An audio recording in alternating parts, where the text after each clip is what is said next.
Bulletin का बाकायदा आगाज करेंगे और सबसे पहले आपको बताएं, शहर में गैर एलानिया लोड शेडिंग और ट्रिपिंग करंट लगने के वाकयात रोकने के लिए मेगा प्रोजेक्ट शुरू करने का फैसला किया गया है। शहर की तारीख में पहली बार 220 केवी की ट्रांसमिशन लाइन जेरे जमीन बिछाई जाएगी। बंद रोड ग्रिड स्टेशन को new Kot Lakhpat grid station से मिलाया जाएगा। दोनों ग्रिड स्टेशन को 17 किलोमीटर की जेरे जमीन लाइन बिछाकर मिलाया जाएगा। शाहिद सिप्रा हमारे साथ मौजूद हैं, उनसे जानेंगे ये ट्रांसमिशन लाइन कहां से कहां तक बिछाई जाएगी और ये अमल कब तक मुकम्मल हो जाएगा। शाहिद सिप्रा, बताइएगा। जी बिल्कुल, शहर में गैर एलानिया लोड शेडिंग और उसके साथ साथ करंट लगने के वाकयात से बचने के लिए national transmission and dispatch company की जानिब से एक मेगा प्रोजेक्ट बनाया गया है, जिसके तहत बंद रोड ग्रिड स्टेशन को new Kot Lakhpat grid station से अंडरग्राउंड जो ट्रांसमिशन लाइन है वो बिछाकर इन दोनों ग्रिड स्टेशन को मिलाया जाएगा। इसका बुनियादी मकसद ये है कि चूँकि एनटीडीसी के अगर बंद रोड सर्किट की बात की जाए तो वो ओवरलोड है और वहाँ से निकलने वाले लाहौर इलेक्ट्रिक सप्लाई कंपनी के ग्रिड स्टेशन जो गुलशन रावी, जौहर टाउन, समनाबाद और मुहलिका इलाकों में फीड करते हैं, तो दर्जा हरारत जब बढ़ता है या पीक सीज़न आता है, इस दौरान वहाँ ट्रिपिंग के वाकयात रूनुमा होते हैं और शहरियों को गैर एलानिया लोड शेडिंग का सामना करना पड़ता है। इसी तरह अगर न्यू कोट लखपत की बात की जाए तो कैंट के बाद गाजी रोड के अतराफ़ की आबादियाँ, फतेहगढ़ तक जो इलाका है ये मुतासिर होता है। तो इन चीज़ों को मद्देनज़र रखते हुए ये एनटीडीसी की जानिब से प्रोजेक्ट बनाया गया है कि 13 किलोमीटर 220 केवी की शहर की तारीख में पहली मरतबा ये ज़ेर ज़मीन ट्रांसमिशन लाइन बिछाई जाएगी और दोनों ग्रिड स्टेशन को मिलाकर एक इस तरह की प्लानिंग बनाई जाएगी कि सार्फिन को बिला तअत्तुल बिजली की फराहमी यकीनी बनाई जा सके। ज़रा ने यह बताया है कि एनटीडीसी ने बाकायदा तौर पर इस प्रोजेक्ट पर काम भी शुरू कर दिया है और वफाकी हुकूमत की जानिब से जो इस पर लागत आएगी उसके फंड्स देने की भी एनटीडीसी को यकीन दहानी करवाई गई है। शाहिद सिप्रा हमारे साथ ही तफसीलन आगाह कर रहे थे, बहुत शुक्रिया। अभी आपको बताएं, सनती सारिफिन के लिए बिजली के रियायती टैरिफ में तोसी कर दी गई है। नेपरा की जानिब से ये फैसला किया गया है। नेपरा ने इंडस्ट्रियल सपोर्ट पैकेज में तोसी की हुकूमती दरख्वास्त मंजूर कर ली है। इंडस्ट्रियल सपोर्ट पैकेज पर के इलेक्ट्रिक की दरख्वास्त भी मंजूर कर ली गई है। इंडस्ट्रियल सपोर्ट पैकेज में 30 जून 2022 तक तोसी की मंजूरी दी गई है। नेपरा ने इंडस्ट्रियल सपोर्ट पैकेज की मद में तोसी का फैसला जारी कर दिया है। नेपरा ने फैसला नोटिफिकेशन के लिए पावर डिवीजन को भी भिजवा दिया है। तोसी का इतलाक के इलेक्ट्रिक समेत तमाम बिजली तकसीमकार कंपनियों पर होगा।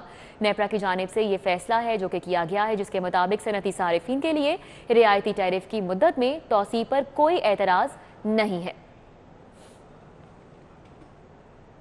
बुनियादी मराकज़ सेहत में बिला तातुल बिजली फराहमी के लिए महकमा एनर्जी मुतहरिक है।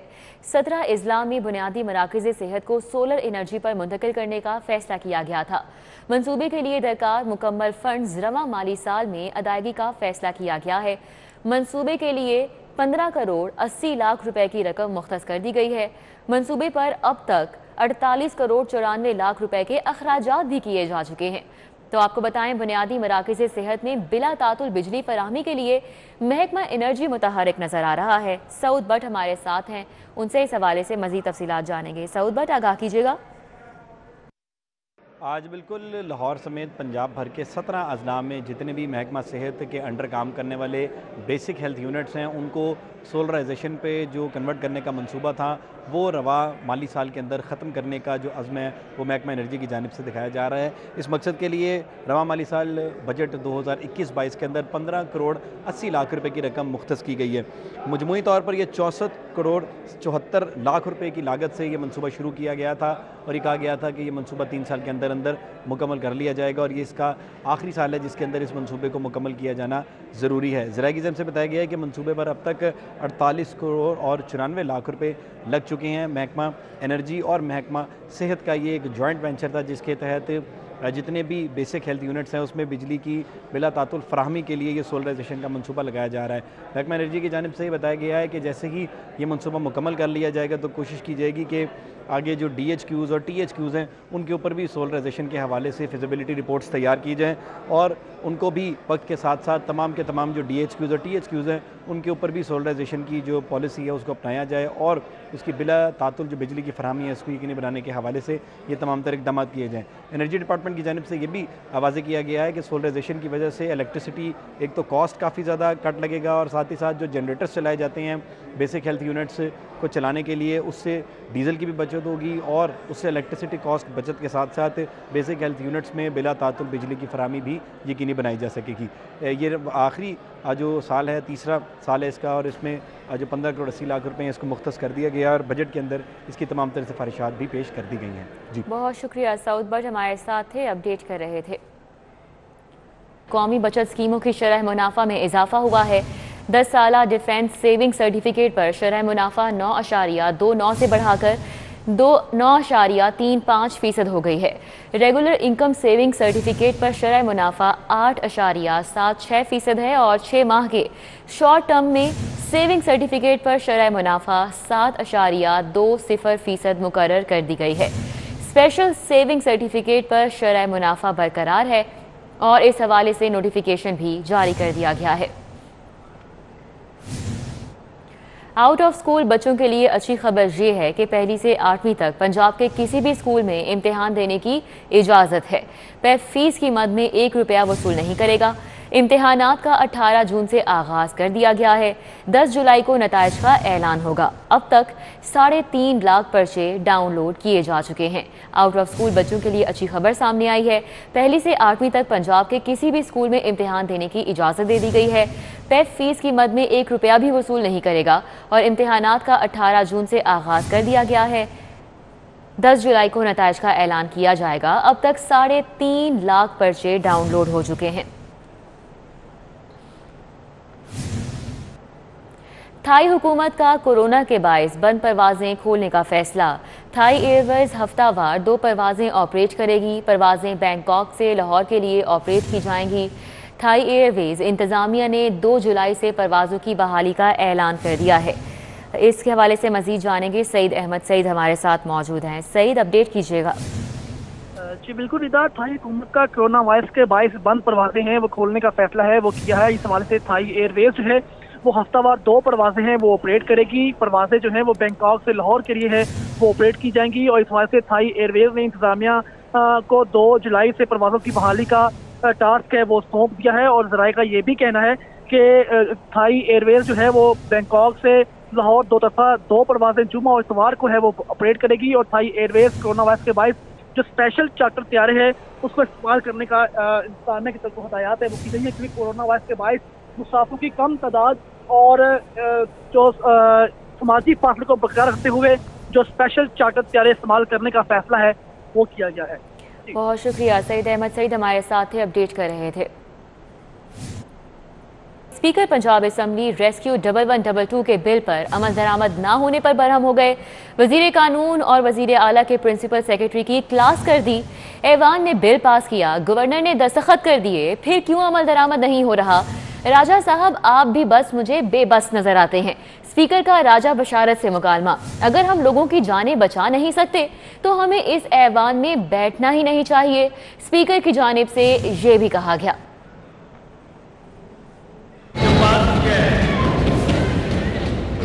क्या हुआ? मैं कहता हूँ आप सब जीत गए, आपको मुबारक हो, मैं हार गया, मेरी कोशिशें हार गई हैं। क्या बात है हमारा इधर बैठने का हिसाब? मुझे समझ नहीं आती क्या हो गया रहा है। ये कोई तरीका है काम करने का? घूमते राय साहब, मैंने बड़ी चाल चलाई है, जियाउल हक के ज़माने से भी मैं चला आ रहा हूँ उस वक्त।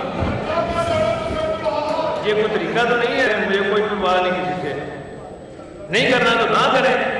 लेकिन ये मैं आप स्पेशल कमेटी जो नंबर 13 है उसके सुपुर्द कर रहा हूँ और सेक्रेटरी असेंबली से कहूँगा कि कल ही मीटिंग करें इस कमेटी को, मैं खुद हेड।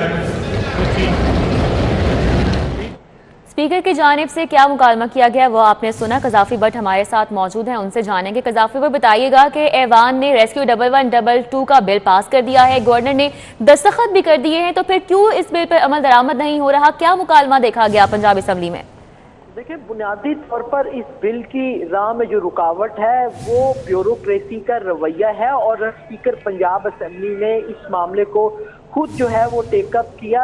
और जो मुकालमा हुआ वो नाज़रीन ने भी सुना, लेकिन इसके अंदर जो सबसे अहम बात ये थी कि बजट जिस दिन पेश होना था उस दिन पंजाब की के अंदर स्पीकर पंजाब असेंबली ने उनके प्रिंसिपल सेक्रेटरी को बुलाया, जो उनके पास आए, उनके घुटने भी उन्होंने पकड़े, जिस पर स्पीकर ने उन्हें कहा कि आखिर क्या मामला है, जो बिल पास हुआ है उसके ऊपर इम्प्लीमेंटेशन क्यों नहीं हो रही है।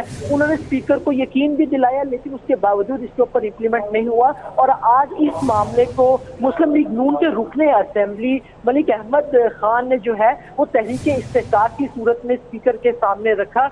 इस पर वजीर कानून बिशारत राजा ने जवाब देने की कोशिश की, लेकिन स्पीकर असेंबली बहुत ज्यादा बरहम हमें नजर आए और उन्होंने वजीर कानून को कहा कि वो बैठ जाए, आज मैं आपकी बात नहीं सुनूंगा, आप हुकूमत को डिफेंड ना करें। इस हुकूमत को मैंने खुद बहुत ज्यादा डिफेंड किया है, लेकिन ऐवान के अंदर जो रेस्क्यू का बिल लेकर आया गया उसके ऊपर अमल दरामद नहीं हो रहा। आप बताएं कि वो बिल इस वक्त कहां पर है, जिस पर वजीर कानून जो बार बार जवाब देने की कोशिश कर रहे थे, लेकिन स्पीकर के बरहम रवैये के बायस उनसे जवाब नहीं बन पाया। स्पीकर असेंबली ने कहा कि मुझे आप लोगों की नीयत पर शक नहीं है, लेकिन जो भी बात हो जाए इस वक्त इस मामले के ऊपर कोई बात नहीं सुनूंगा।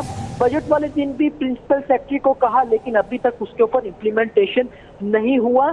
मुझे ये बिल्कुल वाज़ेह तौर पर नजर आ रहा है राजा साहब कि आप बिल्कुल बेबस हो गए हैं और मेरी कोशिशें हार गई हैं। हम अगर लोगों की जानें नहीं बचा सकते तो फिर हमें भी ऐवान में बैठने का हक नहीं। स्पीकर पंजाब असेंबली ने यह भी वाजे किया कि कुछ ब्यूरोक्रेट हैं जो 1112 रेस्क्यू के इस बिल की मुखालफत कर रहे हैं। मैं उनका ऐवान में नाम नहीं लेना चाहता, लेकिन अब मुझे लगता है कि मैं उनका नाम लूंगा। उन्होंने इसके ऊपर फौरी तौर पर स्पेशल कमेटी को ये मामला रेफर किया और ये रूलिंग दी कि वो इस स्पेशल कमेटी की खुद सदारत करेंगे और इस स्पेशल कमेटी के अंदर उन तमाम लोगों को बुलवाया जाएगा जो इस बिल की राह में रुकावट है। बहुत सख्त रवैया हमें स्पीकर का देखने में आया, क्योंकि 1112 रेस्क्यू जो सर्विस है वो स्पीकर पंजाब असेंबली ने अपने दौरे हुकूमत में कायम की थी और इस चीज को वो आगे लेकर चले थे। अब गुज़िश्ता इजलास के अंदर इस बिल की में इस्लाहात के हवाले से बिल को कानून की सूरत भी दी गई, मंजूर करवाया गया, गवर्नर ने दस्तखत भी कर दिए, लेकिन चूंकि ब्यूरोक्रेसी हर मामले के अंदर रुकावट डालती है, इस मामले के अंदर भी उन्होंने रुकावट डाली हुई और इस बिल के ऊपर इम्प्लीमेंटेशन नहीं हो रहा, जिस पर आज स्पीकर असेंबली के अंदर हमें बहुत ज्यादा बरहम नजर आए। बहुत ज्यादा बरहम नजर आए। बहुत शुक्रिया कज़ाफ़ी भट्ट हमारे साथ थे, हमें तफसीलन आगाह कर रहे थे। हुकूमत ने 3 साल में अवाम के लिए कुछ नहीं किया। बेरोजगारी 33 से बढ़कर 85% हो गई है। महंगाई आसमान से बातें कर रही है। बजट हजम नहीं हुआ तो दूसरे रोज पेट्रोल महंगा कर दिया। अवाम की जेब खाली है तो बजट मिसाल ही कैसे हुआ। ऑपोजिशन लीडर हमजा शहबाज की पंजाब असेंबली में गरज बरस। खुद से कुछ नहीं कह रहा, यानी 550 डैम बनाने थे, झूठ। 1 करोड़ नौकरियां देनी थी, झूठ। 50 लाख घर देने थे, झूठ। 200 अरब वापस लाने थे, झूठ। 19 इस्लाहत करनी थी, झूठ।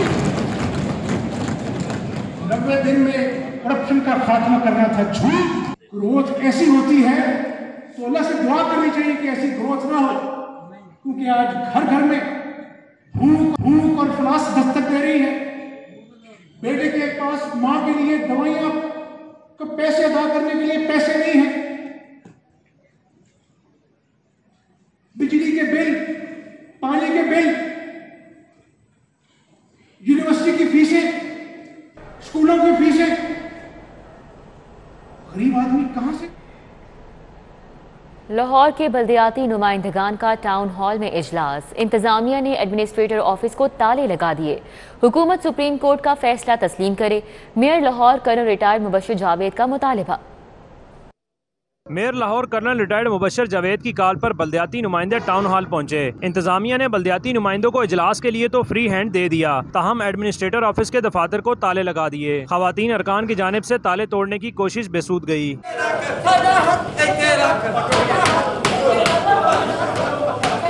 मेयर लाहौर मुबशर जावेद ने इजलास की सदारत करते हुए हुकूमत से मुतालबा किया कि वो बल्दियाती इदारों की बहाली से मुतल्लिक सुप्रीम कोर्ट के फैसले का एहतराम करे। पाकिस्तान की तारीख में पहली दफा बल्दियाती नुमाइंदों ने कानूनी जंग लड़ी है और उसमें फतह हासिल की है। मैं जनाब चीफ जस्टिस साहब से दरख्वास्त करूंगा कि 24 तारीख को हमारा केस हमदर्दी से सुने। डिप्टी मेयर मुश्ताक मुगल समेत बल्दियाती नुमाइंदों का कहना था कि वो आवाम के वोटों से मुंतखब हुए हैं और इख्तियारात लेकर रहेंगे। इंशाअल्लाह ताला 24 तारीख पड़ी है इस्लामाबाद में और बड़ी हम उम्मीद करते हैं कि सुप्रीम कोर्ट ने पहले भी इंसाफ किया और 24 को भी इंशाअल्लाह इनको मुकम्मल इख्तियारात दे के और पंजाब की आवाम के साथ पूरा इंसाफ करें। मेयर लाहौर की जानिब से इजलास की कार्रवाई की कॉपी सेक्रेटरी लोकल गवर्नमेंट समेत मुतलका शोबों को फराहम की गई। कैमरामैन जायद मलिक, अली शेख और साथी रिपोर्टर कोमल असलम के हमरा फसी उल्लाह, सिटी 42। तारिक अजीज़ को अपने मद्दाहों से बिछड़े एक बरस बीत गया है। तारिक अजीज़ की बरसी के मौके पर उनकी रिहाइशगाह के बाहर दुआया तकरीब का एहतमाम किया गया और शमें रोशन की गई। कौन कौन सी अहम शख्सियात ने शिरकत की इस दुआया तकरीब में, अली रज़ा हमारे साथ मौजूद हैं, उनसे जानेंगे। अली रज़ा, बताइएगा।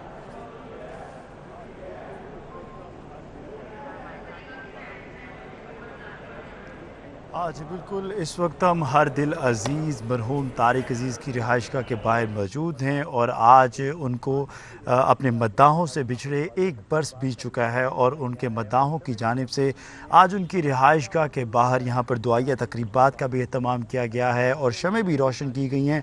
हमारे साथ यहाँ पर उलमाए कराम मौजूद हैं, आइए इनसे बात करते हैं। अच्छा सर, क्या कहना चाहेंगे तारिक अज़ीज़ साहब की जो ज़िंदगी है उस हवाले से क्या कहना चाहेंगे?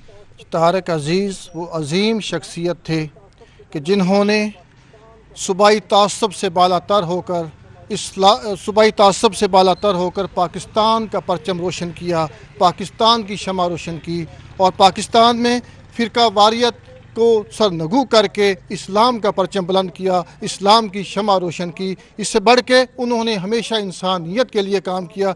वो अजीम इंसान थे कि जिन्हें आज हमसे बिछड़े हुए 1 साल हो चुका है, उसके बावजूद हमारी आंखों के सामने तारिक अजीज़ का चेहरा मौजूद है। हमारे कानों में तारिक अजीज़ की वो आवाज़ पहुंच रही है कि देखती आंखों सुनते कानों तुझे तारिक अजीज़ का सलाम पहुँचे। तारिक अजीज़ वो अजीम शख्सियत थे कि जिनके बारे में मैं समझता हूँ शायर ने वो खूब कहा था कि